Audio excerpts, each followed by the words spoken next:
건강과 생명을 지키기 위해 숨겨진 진실을 말씀드리는 여러분 편입니다.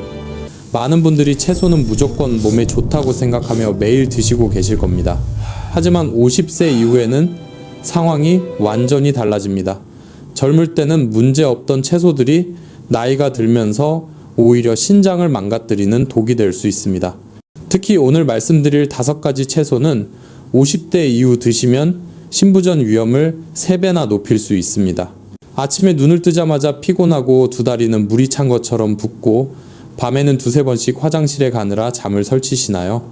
짜게 먹지도 않고 술도 안 마시는데 몸이 무겁다면 이건 나이 탓이 아닙니다. 여러분의 몸속 정수기 필터인 신장이 구조 신호를 보내고 있는 것입니다.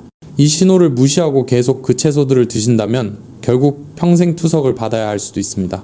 오늘 영상을 끝까지 보시면 50대 이후 절대 피해야 할 위험한 채소 5가지와 죽어가는 신장도 되살리는 기적의 채소 5가지를 정확히 알게 됩니다. 여러분의 생명을 구할 수 있는 정보이니 끝까지 집중해서 시청해주세요. 본격적인 시작에 앞서 구독과 좋아요 버튼을 꾹 눌러주세요. 주변 소중한 분들에게도 공유 부탁드립니다. 지금부터 이철수님을 쓰러뜨린 범인이자 50대 이후 절대 주의해야 할 위험한 채소 5가지를 하나씩 자세히 알려드리겠습니다. 혹시 지금 냉장고에 이 채소들이 있다면 오늘부터 섭취 방법을 완전히 바꾸셔야 합니다. 첫 번째 위험한 채소는 바로 시금치입니다. 많은 어르신들이 뼈 건강을 위해 시금치를 매일 챙겨 드십니다. 이철수 님도 며느리가 챙겨준 시금치를 매일 아침 드셨습니다. 하지만 시금치에는 수산이라고 불리는 옥살산이 매우 많이 들어 있습니다. 젊고 건강한 신장은 이 옥살산을 소변으로 쉽게 배출하지만 50대 이후 약해진 신장은 이걸 걸러내지 못합니다. 몸속에 남은 옥살산은 칼슘과 결합하여 마치 유리조각처럼 날카로운 신장 결석을 만들어냅니다. 이 결석이 신장 조직을 긁고 상처를 내면서 기능을 망가뜨리는 주범이 됩니다. 두 번째는 건강의 상징으로 여겨지는 케일입니다. 요즘 몸을 해독한다며 케일을 녹즙이나 스무디로 갈아 마시는 분들이 정말 많습니다. 하지만 갈아 마시는 한 잔의 녹즙은 신장에게는 칼륨 폭탄과 같습니다. 케일에는 칼륨이 매우 농축되어 있는데 신장 기능이 떨어진 상태에서 이를 다량 섭취하면 고칼륨 혈증이 발생합니다. 이는 심장 박동을 불규칙하게 만들어 심하면 심장 마비까지 유발할 수 있는 치명적인 상태입니다. 세 번째는 구수한 맛으로 사랑받는 시래기입니다. 무청을 말린 시래기는 비타민이 풍부하지만 말리는 과정에서 칼륨과 인 같은 성분이 생채소보다 2배 이상 농축됩니다. 여기에 된장을 풀어 국으로 끓여 드시면 나트륨까지 더해져 신장이 감당해야 할 부담이 3배로 늘어납니다. 네 번째는 한국인의 밥상에 빠지지 않는 묵은지입니다. 묵은지를 물에 씻거나 데쳐 먹으면 안전하다고 생각하시지만 오래 발효된 배추에는 니트라이트라는 질산염 성분이 많이 생깁니다. 이 성분은 열을 가해도 사라지지 않으며 체내에서 신장의 여과막을 직접적으로 손상시킵니다. 마지막 5번째는 피를 맑게 한다고 알려진 미역입니다. 산모에게 좋은 미역국이 노년층에게도 무조건 좋을까요? 아닙니다. 미역에는 요오드와 칼륨이 다량 함유되어 있어 매일 드실 경우 갑상선 질환은 물론 신장 필터에 과부하를 줍니다. 이철수님처럼 건강을 위해 챙겨 먹던 이 음식들이 오히려 신장을 옥죄고 있었던 것입니다. 그렇다면 도대체 우리는 무엇을 어떻게 먹어야 할까요? 안심하세요. 신장을 살리는 기적의 채소들이 분명히 있습니다. 방금 말씀드린 위험한 채소 이야기를 듣고 혹시 이제 채소는 아예 먹지 말아야 하나 것부터 먹으셨나요? 절대 아닙니다. 오히려 정반대입니다. 문제는 채소 자체가 아니라 50년, 60년 동안 쉬지 않고 일해온 여러분의 신장 상태에 있습니다. 신장은 우리 몸의 정수기 필터와 같습니다. 갓 사온 새 필터는 흙탕물을 부어도 깨끗한 물만 걸러내지만 50년 넘게 쓴 낡은 필터는 찌꺼기가 끼고 구멍이 막혀 기능이 떨어질 수밖에 없습니다. 젊을 때는 칼륨이나 옥살산 같은 성분들을 콩팥이 알아서 척척 걸러내 소변으로 내보냈지만 나이 든 신장은 그럴 힘이 남아있지 않습니다. 그래서 똑같은 시금치를 먹어도 20살 때는 보약이 되지만 60살에는 독약이 되는 것입니다. 이철수님도 바로 이 골든타임을 놓치고 무조건 많이 먹는 게 좋다고 믿었던 것이 가장 안타까웠습니다. 하지만 여러분은 아직 늦지 않았습니다. 지금부터 알려드리는 5가지 기적의 채소는 지친 신장을 쉬게 하고 막힌 필터를 부드럽게 뚫어주는 진정한 보약입니다. 첫 번째 기적의 채소는 바로 애호박입니다. 한국인의 밥상에서 가장 흔한 애호박이 사실은 신장 최고의 친구라는 사실을 아셨나요? 애호박은 수분 함량이 90%에 달해 이뇨작용을 돕고 체내에 쌓인 노폐물을 씻겨 내려가게 합니다. 특히 칼륨 함량이 다른 채소에 비해 상대적으로 낮고 소화가 너무나 잘 되어 신장에 가해지는 압력을 즉시 낮춰줍니다. 이철수님에게도 제가 가장 먼저 처방한 것이 바로 일주일에 3번 애호박을 넣은 심심한 된장국이었습니다. 두 번째는 보랏빛 보약가지입니다.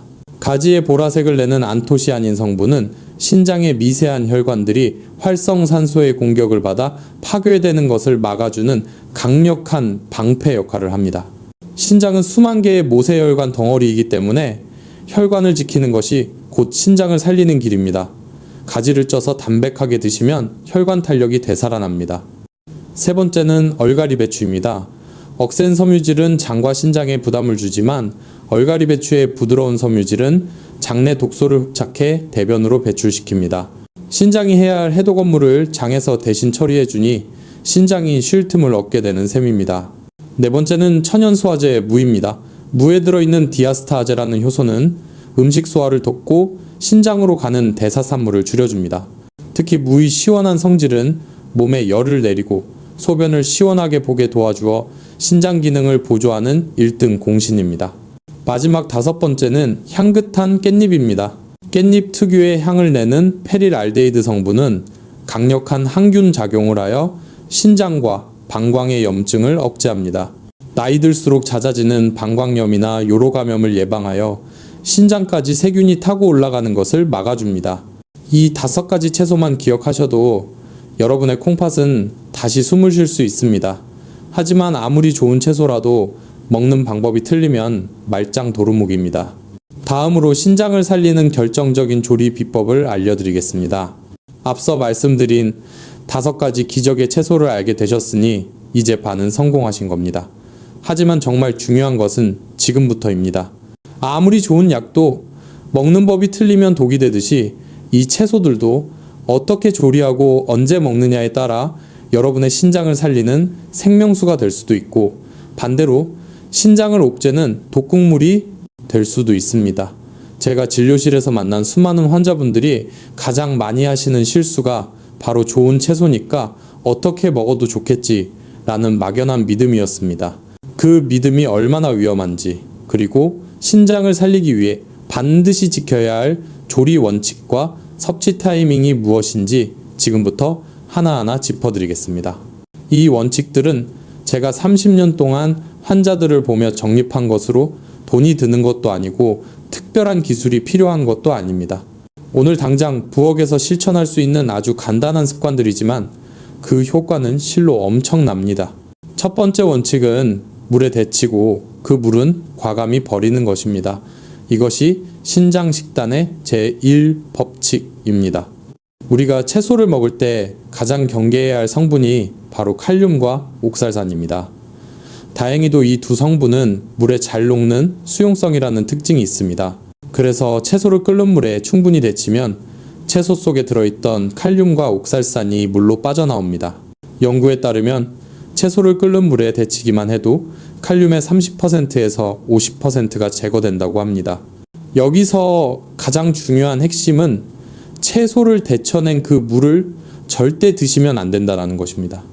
많은 주부님들이 채소 삶은 물에 비타민이 우러나왔다고 생각해서 그 물로 국을 끓이거나 밥을 짓는 경우가 있습니다. 하지만 신장이 약하신 분들에게 그 물은 엑기스로 농축된 동물이나 다름없습니다. 반드시 채소만 건져내시고 물은 버리셔야 합니다.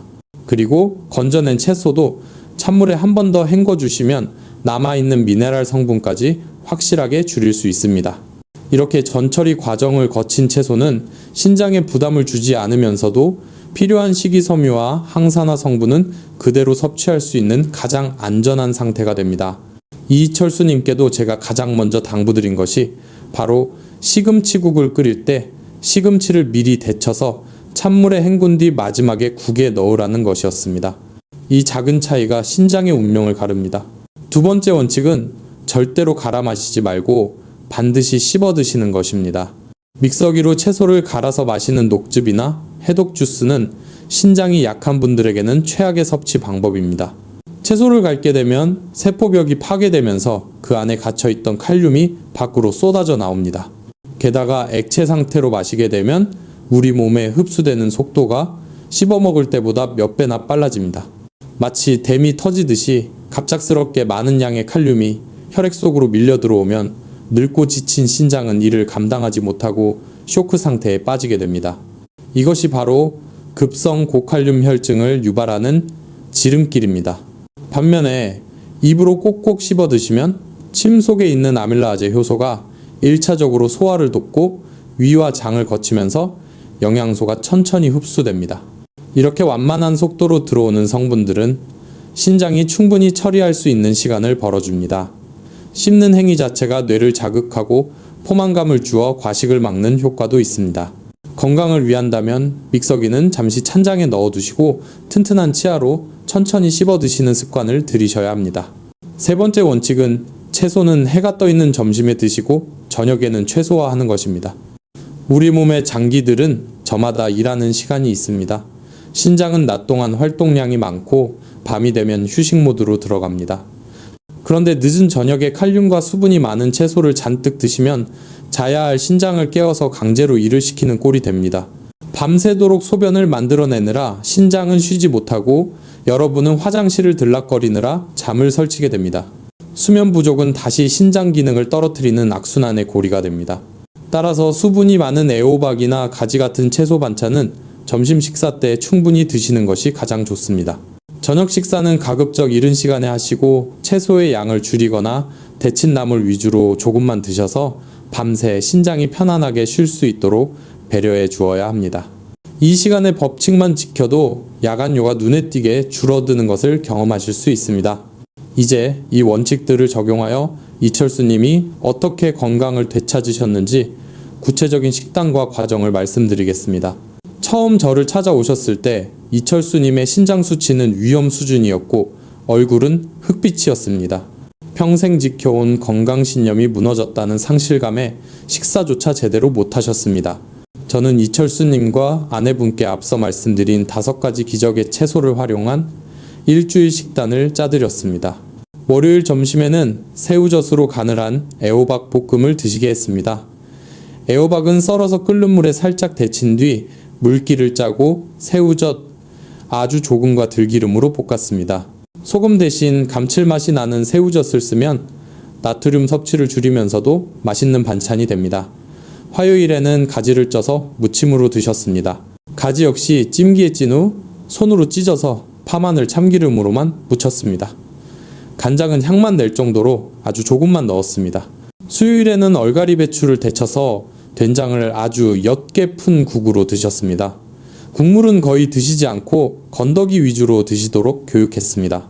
목요일은 물을 큼직하게 썰어 들깨가루를 넣고 푹 익힌 무나물을 드셨고 금요일에는 깻잎을 쪄서 쌈으로 드셨습니다.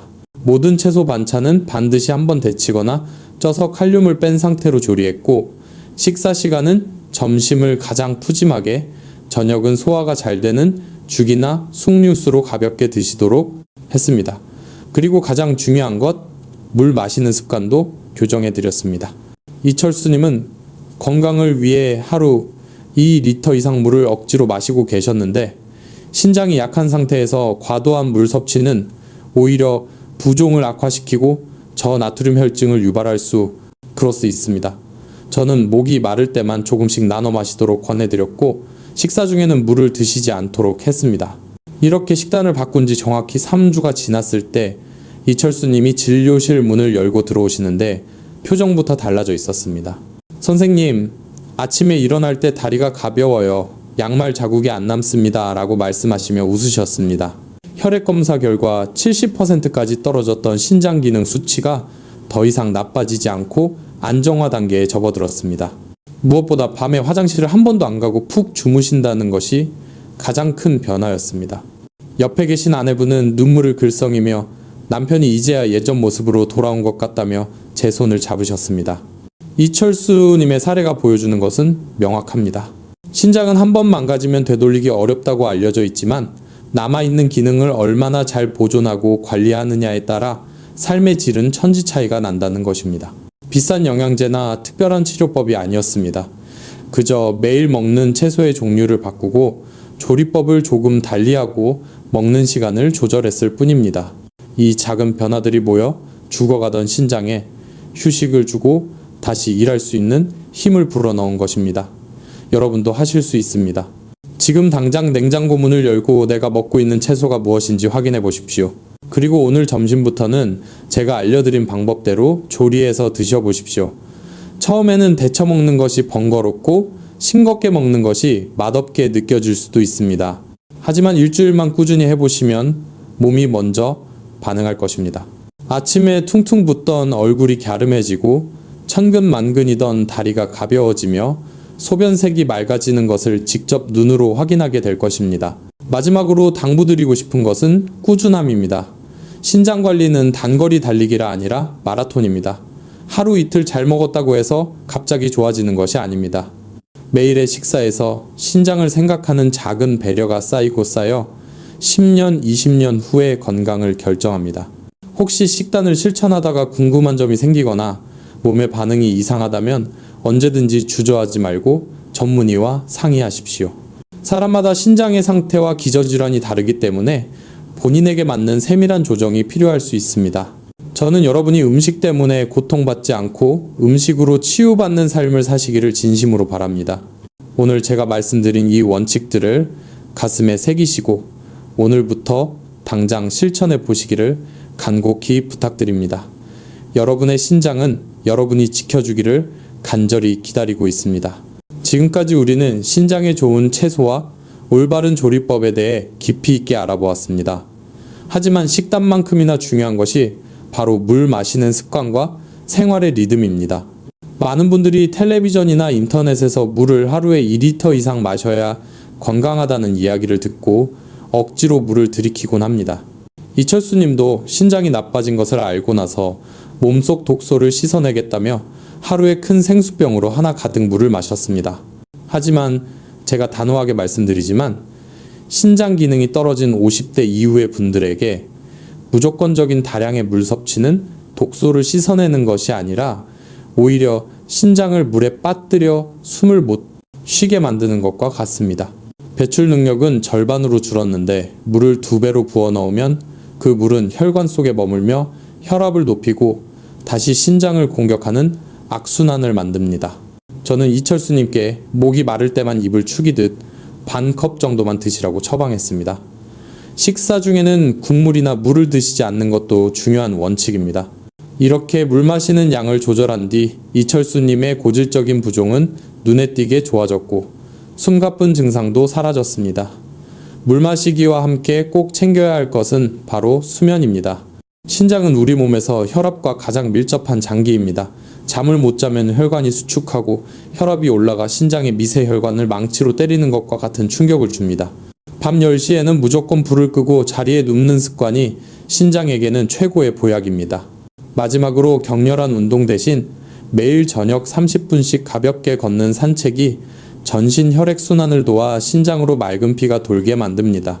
이렇게 채소의 종류를 바꾸고 조리법을 개선하고 물 마시는 법과 수면 습관까지 바로잡은 결과 이철수님은 어떻게 되었을까요?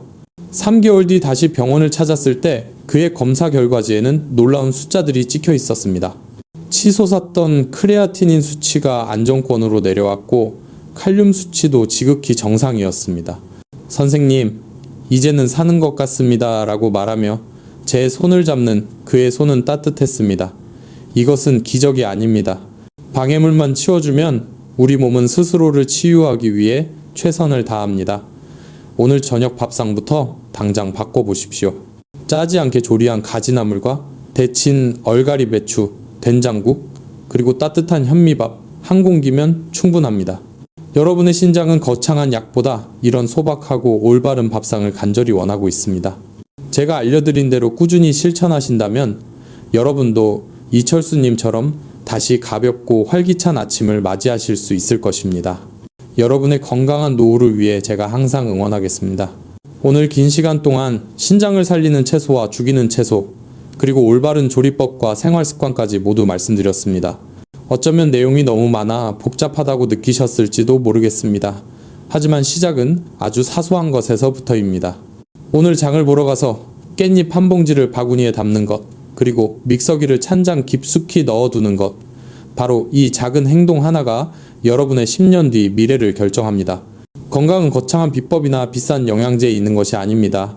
매일 우리가 마주하는 밥상 위 작은 선택들이 모여 내 몸을 만듭니다. 혹시 내 신장은 이미 늦은 게 아닐까 걱정하고 계신가요? 걱정은 스트레스를 만들고 스트레스는 신장을 더 병들게 할 뿐입니다. 지금 이 순간부터 실천하면 됩니다. 오늘 저녁에는 짜지 않은 가지나물에 데친 얼갈이 배추, 된장국, 그리고 따뜻한 밥 한 공기로 신장에게 휴식을 선물해 보세요. 여러분의 신장은 그 어떤 명약보다 이런 편안한 밥상을 간절히 기다리고 있습니다. 제가 진료실에서 만난 이철수님이 웃으며 건강을 되찾으셨듯이 여러분도 반드시 해내실 수 있습니다. 저는 여러분이 음식 때문에 고통받지 않고 음식으로 치유받는 삶을 사시기를 진심으로 바랍니다. 오늘 내용이 도움이 되셨다면 구독과 좋아요 버튼을 꼭 눌러주세요. 그리고 사랑하는 가족이나 친구들에게 이 영상을 공유해주세요. 어쩌면 여러분의 공유 한 번이 누군가의 꺼져가는 신장 건강을 살리는 생명의 불씨가 될 수도 있습니다. 댓글로 여러분의 다짐을 남겨주시면 제가 하나하나 읽어보고 응원하겠습니다. 여러분의 건강하고 활기찬 노후를 위해 신장 전문의 강민규가 언제나 함께하겠습니다. 감사합니다. 늘 건강하고 평안하십시오. 마지막으로 영상을 마치기 전에 꼭 짚고 넘어가야 할 현실적인 주의사항이 있습니다. 오늘 말씀드린 채소 섭취법을 실천하시면서 혹시라도 병원에서 처방받은 약을 임의로 줄이거나 끊으려는 생각은 절대 하시면 안 됩니다. 이철수님도 몸이 좋아지자 혈압약을 안 먹어도 되지 않을까 하고 물으셨지만 저는 단호하게 안 된다고 말씀드렸습니다. 음식은 우리 몸의 기초 체력을 길러주는 훌륭한 보조자이지만 급성기 질환을 치료하는 약을 완전히 대체할 수는 없습니다. 특히 와파린 같은 항응고제를 드시는 분들은 주의가 필요합니다. 깻잎이나 시금치 같은 녹색 채소에는 비타민 K가 많이 들어있는데 이 성분이 약효를 방해하여 혈전이 생길 위험을 높일 수 있습니다. 이런 분들은 채소의 양을 갑자기 늘리지 말고 의사와 상의하여 매일 일정량을 꾸준히 드시는 것이 중요합니다. 또한 만성 콩팥병 단계에 따라 적용법이 다를 수 있습니다. 투석을 하지 않는 3단계나 4단계 환자분들은 제가 말씀드린 칼륨 제거 조리법을 철저히 지키며 채소를 드시는 것이 도움이 되지만 이미 투석을 받고 계신 분들은 수분 섭취를 더 엄격하게 제한해야 합니다. 투석 환자분들은 소변으로 수분을 배출하는 기능이 거의 없기 때문에 애호박이나 무처럼 수분이 많은 채소를 드실 때도 반드시 양을 조절해야 합니다. 내 몸 상태가 어떤지 정확히 모른 채 남들이 좋다는 대로 무작정 따라하는 것이야말로 가장 위험한 행동입니다. 정기적인 혈액 검사를 통해 칼륨과 크레아티닌 수치를 확인하고 그 결과에 따라 채소의 섭취량을 유연하게 조절하는 지혜가 필요합니다. 건강에는 정답이 없습니다. 나의 상태에 맞는 해답을 찾아가는 과정이 있을 뿐입니다. 오늘 알려드린 원칙들을 기본으로 하되 내 몸의 소리에 귀를 기울이며 조금씩 맞춰 나가시길 바랍니다. 여러분의 현명한 판단이 건강한 100세 인생을 만드는 가장 강력한 무기입니다. 다시 한번 긴 시간 경청해 주셔서 감사드리며 여러분의 가정에 건강과 행복이 가득하기를 기원합니다. 오늘 영상을 마무리하며 마지막으로 핵심만 짧게 정리해 드리겠습니다. 우리의 신장을 지키기 위해 피해야 할 5가지는 시금치와 케일, 시래기 묵은지, 그리고 미역국이었고 가까이 해야 할 5가지는 애호박가지, 얼갈이 배추, 무깻잎이었습니다. 그리고 가장 중요한 조리법은 반드시 물에 데쳐서 칼륨을 빼고 국물은 버리는 것이었습니다. 이 원칙들만 기억하셔도 여러분의 콩팥은 몰라보게 편안해질 것입니다. 혹시 오늘 내용이 유익하셨다면 주변의 신장 건강이 걱정되는 분들에게 꼭 이 영상을 공유해 주세요. 여러분의 따뜻한 공유 한 번이 누군가의 평생 투석을 막을 수도 있습니다. 우리 가족의 건강은 내가 챙긴다는 마음으로 오늘 저녁 식탁부터 점검해 보시길 바랍니다. 앞으로도 여러분이 100세까지 건강한 삶을 누리실 수 있도록 병원에서는 듣기 힘든 실질적이고 귀한 정보들을 가지고 찾아오겠습니다. 궁금한 점은 언제든 댓글로 남겨주시고 구독과 알림 설정을 하시면 가장 빠르게 영상을 받아보실 수 있습니다. 지금까지 신장 전문의 강민규였습니다. 감사합니다. 오늘 긴 시간 동안 우리는 신장을 살리는 길과 망치는 길에 대해 깊이 있는 이야기를 나누었습니다. 마지막으로 핵심만 짧게 정리해드리자면 50대 이후 신장을 지키기 위해 피해야 할 5가지는 시금치와 케일, 그리고 시래기와 묵은지, 마지막으로 미역국이었고, 가까이 해야 할 5가지는 애호박과 가지, 그리고 얼갈이 배추와 무, 마지막으로 깻잎이었습니다. 그리고 가장 중요한 조리법은 반드시 끓는 물에 데쳐서 칼륨을 빼내고 국물은 과감히 버리는 것이었습니다. 이 원칙들만 기억하셔도 여러분의 콩팥은 몰라보기에 편안해질 것입니다. 어쩌면 오늘 내용이 너무 많아 복잡하다고 느끼셨을지도 모르겠습니다. 하지만 건강은 거창한 비법이나 비싼 영양제에 있는 것이 아닙니다. 오늘 저녁 식탁에 올라오는 반찬 하나를 바꾸는 그 작은 용기가 여러분의 10년 뒤 미래를 결정합니다. 혹시 내 신장은 이미 늦은 게 아닐까 걱정하고 계신가요? 걱정은 스트레스를 만들고 스트레스는 신장을 더 병들게 할 뿐입니다. 지금 이 순간부터 실천하면 됩니다. 이철수님이 절망 속에서도 희망을 찾고 다시 건강한 웃음을 되찾으셨듯이 여러분도 반드시 해내실 수 있습니다. 저는 여러분이 음식 때문에 고통받지 않고 음식으로 치유받는 삶을 사시기를 진심으로 바랍니다. 오늘 내용이 도움이 되셨다면 구독과 좋아요 버튼을 꼭 눌러주세요. 그리고 사랑하는 가족이나 친구들에게 이 영상을 공유해 주세요. 어쩌면 여러분의 따뜻한 공유 한 번이 누군가의 꺼져가는 신장 건강을 살리는 생명의 불씨가 될 수도 있습니다. 댓글로 여러분의 다짐을 남겨주시면 제가 하나하나 읽어보고 응원하겠습니다. 여러분의 건강하고 활기찬 노후를 위해 신장 전문의 강민규가 언제나 함께 하겠습니다. 감사합니다. 늘 건강하고 평안하십시오.